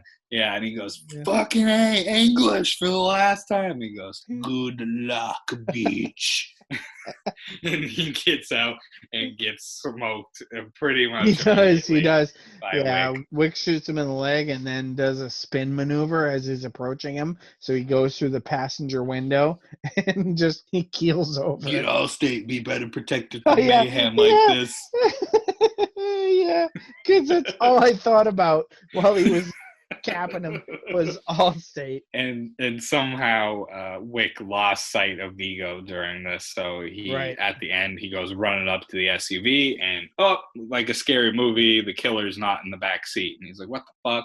And he sees him like beelining it for the helicopter, and I was like, oh, okay, here we go. He's gonna be like dangling from like the helicopter, right? And they're gonna but no, he like chases him down, and Vigo's like, no more guns. Let's do this mano y mano, fists only. He's like, okay. And just like puts down his gun and is like, I'll beat the shit out of you, old man. Like, I'm all right with that. And then Vigo pulls a knife on him like halfway through. And so they start fighting over that, and they're wrestling.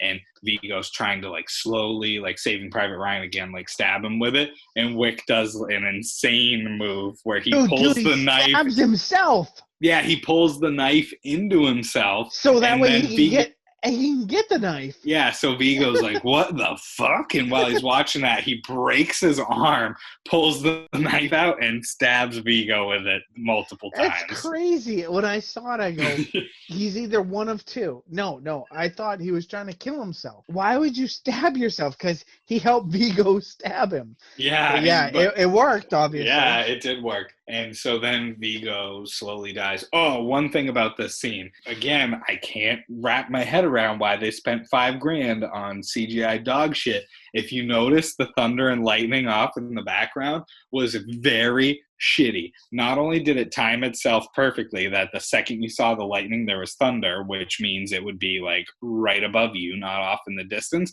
You could see like the silhouette where somebody added it in After Effects, but it didn't quite fit the screen. So they were like, fuck it. No one will notice. And it's that's the kind of guy you have doing your effects, but it cost you $5,000 to draw dog shit. Piece of turd. Like, my Leave God, it to Worms Avenue to point it out. I could have done better lightning. Like, are you? Whatever. Don't be too upset. I know. It was like, again, a movie that spends $5,000 on dog shit. You're like, wow, talk about attention to detail. And then they're like, oh, fuck, I don't know, some lightning. Go to YouTube, find some free clip. Find some free clip. Yeah. Can you find some clip art of Act like the director's Russian, too. No, he's not Arnold. Can you find some clip art of some lightning? Make it go flashbang. Yeah, I'll be back.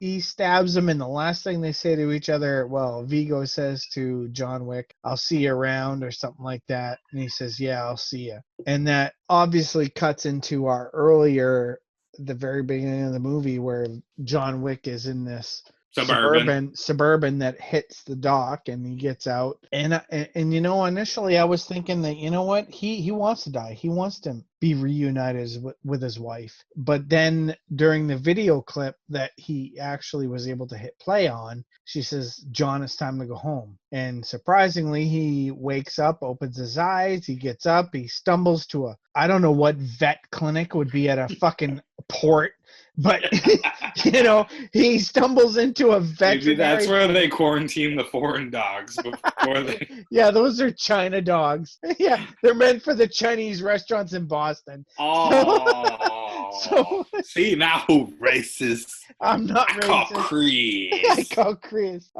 So he stumbles into a veterinary, like, obviously, because there are dogs in kennels and there are surgical tools and tools. Yeah, so he grabs some 2x2s and 4x4s, which ain't gonna fucking help you. And he grabs the surgical stapler.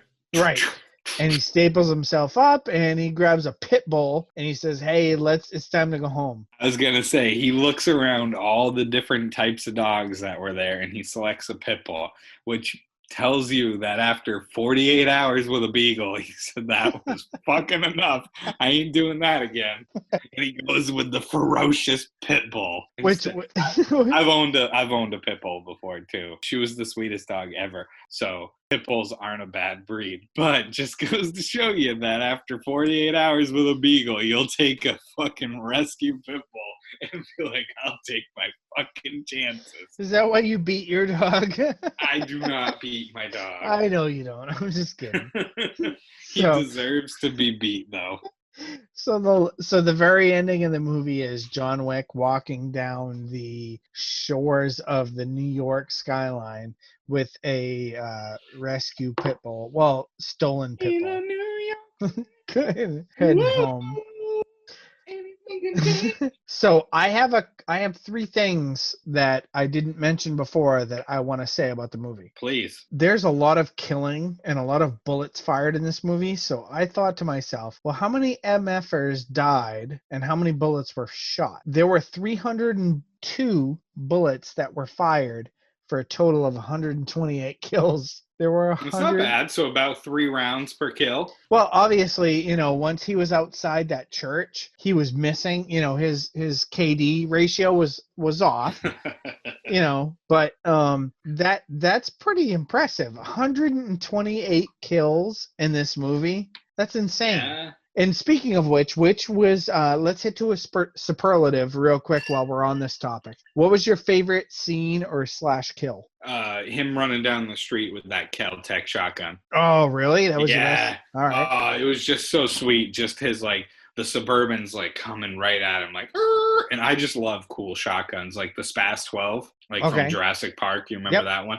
Yep. I want to get my hands on one of them so bad, but they only made them for 4 years, so they're $1,200 to $1,500 now. Someday I'll own one, but it's kind of hard to justify spending that on a novelty 12 gauge shotgun. But Yeah, I just love it that the SUV is barreling down the road at him, and he's just like, whatever. He's just pumping fucking slugs into the windshield, and then, like I said, when it crashes, he just hops up on it and just keeps going. Chill out. Yeah. Yeah. Oh, that was so cool. What about you? What was your favorite moment or kill? So when those meatheads descended upon his house, there was a guy that he threw on his kitchen counter and then snapped his neck, but you saw his vertebrae just kind of like go, oh my God, so south. I was like, oh my God. I'm like 10 minutes into the movie, I had my favorite kill, which was crazy. His neck just bam. That was awesome. Yeah, that would be my favorite kill. I would say though, my favorite moment would be when Jimmy the cop shows up and just that whole exchange. Yeah. You working again? Nah, I'm just sorting some stuff out. I'm like, all right, well, have a good night. Keep it down. Have a good night. Like that. It was just unexpected comedy. It was very good. One of the things that really had my mind from the beginning was the gold coins that were used throughout the movie, and Pieces of 8. Yeah, they were pulled from Davy Jones's locker. So these gold coins were secret assassin currency that were used throughout the movie, and I alluded to that each coin was a grand a piece. So I thought that was interesting. They could use them for body disposal. They could use them for hotel and expenses, things like that. Coors. Yeah, well, I wouldn't have any left.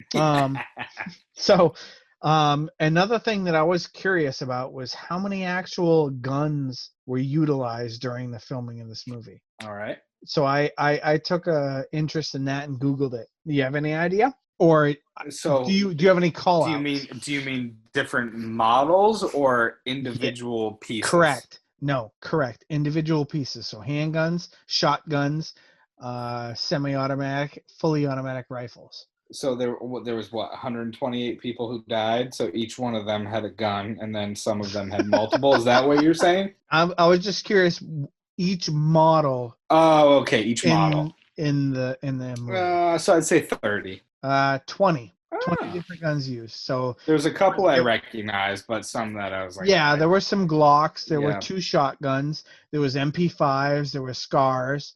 So I mean, is there a weapon in this movie that was used that you don't currently own that you'd have been like, shit, I really have wanted to have my hands on that? No, I mean, there's many that I don't own, but not one. Like I said, I own pretty much everything I would want to own. Like, I know there's some people out there who do own Barrett 50 cals that are like $7,000, and I've shot them a couple of times because my buddies have them, but no, don't need that in my collection. The only gun from my collection that I feel is truly missing is that Spaz 12. And you have already admitted that it would be more of a nostalgic piece. Yeah. The only thing that's cool about it, and if any of you out there don't know what I'm talking about, you can Google it, SPAS 12, and you'll see what I'm talking about. And it's a semi-auto pump action shotgun, so it can fit any 12 gauge round. So if there's a round that's not powerful enough to cycle the semi-auto mechanism, essentially like a beanbag round or something like that, you can still use it because it's pump action.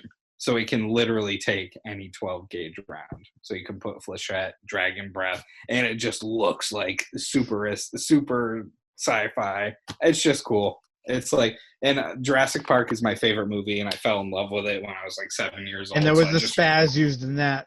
Yeah, they had a whole rack of them, those fuckers. And I just remember being like, I want one of those. And like I said, I found them on Gunbroker, and I can't pull the trigger, pun intended, on spending that kind of money on a shotgun that I don't fucking need. But someday. What about yourself? I would love an MP5. Close combat, I would want that as my home invasion tool. I mean, I own one effing gun, that's it. And that's so for all you listening, he's easy to take over. No, I'm not. I'll fight you my wiener. But as long as you can get 2.5 inches away from him, you're good to go. Now, where do you keep this gun, Tim? What hours are you typically asleep? not talking. Can you publish your address? So anyway. Any allergies in the family? Social security card? I forgot to mention there are two other things that I gotta pay homage to my wife.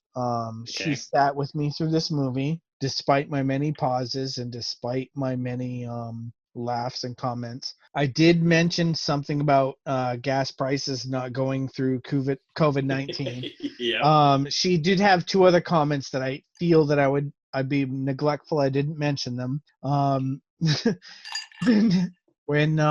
When Helen Wick hit flatline and that solid tone went off, I stopped it and I said, the doctor didn't do anything. And she goes, well, what do you mean? That's just her doorbell to heaven.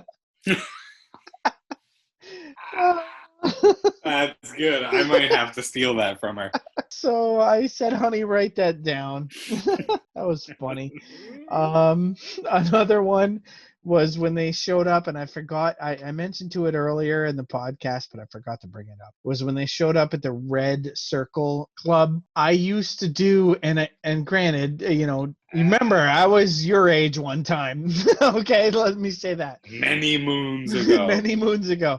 Back in the day, I used to hit it up at the club when I was in the military. And in Charleston, there was a particular club that had some cages up on the third floor. And with men in them. They typically only let girls in the cage. But one night I was lucky enough that I got in there with 3 girls. And I told my wife about this story about my cage dancing days. And as soon as the red light club came online in this movie, my wife said, "Oh my gosh, just like your Charleston days." And I thought to myself, you're damn right, but the hell with you for picking on me. So for those of you at home listening, please comment, would you like Jill to replace Tim as a co-host? She sounds a lot funnier. Please don't. Fuck you, Cappy. All right, so superlatives, brah. Superlatives. Let's do this. How about your favorite outfit? That was kind of tough in this one because it was mostly just them wearing suits. Correct. So I guess just Wick suit. Yeah, you go ahead. I was a fan of Vigo's outfit where right before he beat up his kid. Oh, he had a red shirt and he had a polka dot and a striped suit. I was a fan of that. It's a good answer. I did think of that as I was saying what I said, but yeah, nothing really stand out to me. Let's mix it up a little bit. Favorite car? Really? I mean, it's got to be the Mustang, but some guys the SS or the more modern. The Chevelle was great, but I tell you what, nothing's gonna beat a late model ~60s Mustang. No way, nothing will beat that. I'm with you on that one. Yeah, perfect. We agree. Or the BMW 750. Fuck you. that car was lame. Oh my God, no way. All right, how about Best Babe? Yeah, so I don't know her name, but that was an easy one for me. It would be the girl doing bottle service in the basement of the club. I'm not surprised. Oh my God, who gets into the hot tub to give them the bottle of champagne? Like, she was just a goddess. I don't know her name. I doubt she's credited. I should look at the credits because it would probably be like bottle service girl. But there was only a couple of females in this movie, right? Correct. There was Mrs. Perkins, and then there was Bridget. The wife. Yeah, the wife, who you don't really get to see other than through like a shitty, shaky iPhone. So to me, it was hands down bottle service girl. And there's one more that you missed. Who you Who? That's the bartender, Addie. Oh, good. She was, oh my gosh, she had a tattoo sleeve and she was like a redhead pinup from the, oh my God. Nice. She was gorgeous. I'll give her second place, but for me, it's going to be bottle service girl. All right. My pick was Addie, the bartender. Yeah, at least yours had a name. You're a better person than I am. Mine didn't have a name. No surprise. Get me another fucking bottle. All right. Say that to his buddies after his brother broke it, though. Would Heather Plant watch this movie? Yeah, I think she would, and she would like it. I started watching it the other day, and she came downstairs and was like, "What the hell is all that noise? All I hear is screeches and gunshots." And so I was like, I'm watching John Wick. And she's like, oh, do you like it? And I said, it's kind of rough so far. So I explained like the dog scene to her. And she was like, oh, I don't want to fucking watch this movie. And I was like, yeah, it gets really good after that, though. And then this morning, actually, because I had 48 hours on the rental and I didn't want to pay again, I was doing the screen capture of all the audio that I'm going to drop in after. And she saw like the Jimmy the cop scene, and she was like, oh, this movie actually looks pretty good. I would watch it with you sometime if we started after the dog died. So I think she would actually like this movie. And she does like action movies. Like The Italian Job is one of her favorite movies, which I fucking can't stand. I hate that movie.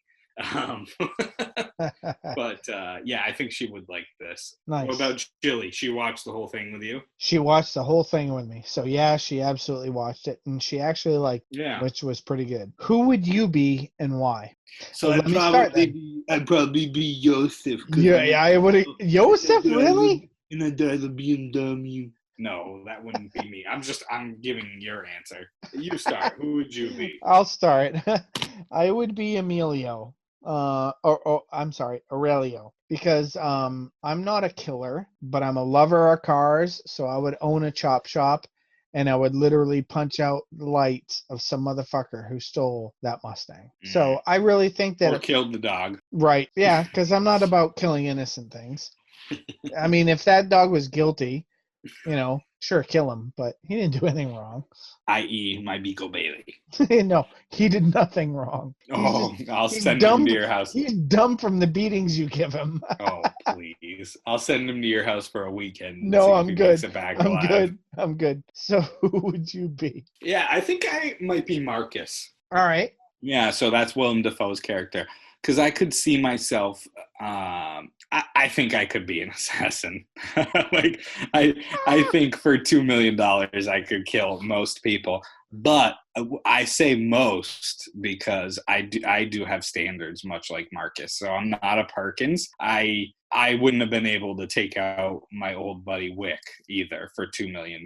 But for a random, schmohawk, as you would say, I could see myself being able to do that. Who qualifies to you as a random schmohawk? I don't know. Somebody you say, go kill this person for $2 million. Like, all right, no problem. If it was a dog, I couldn't do it. Or if it was one of my buddies, like John Wick, I couldn't. You couldn't kill a dog for $2 million? No, I don't think I could. Oh. Well, it depends which dog. Bailey? I could kill Bailey. I was going to say, this doesn't make much sense. But an 8-week-old puppy, an innocent puppy, I don't know if I could kill it for $2 million. All right. Would you recommend this movie? Yes, I would. Yeah, absolutely. Me too. Like I said, I was not looking forward to this. I procrastinated this longer than any movie we've done so far, including Epic Movie, actually, because I was just like, I hate these fucking run-of-the-mill action movies, and this is not run-of-the-mill. This definitely brings something to the table that all the other ones don't. Absolutely.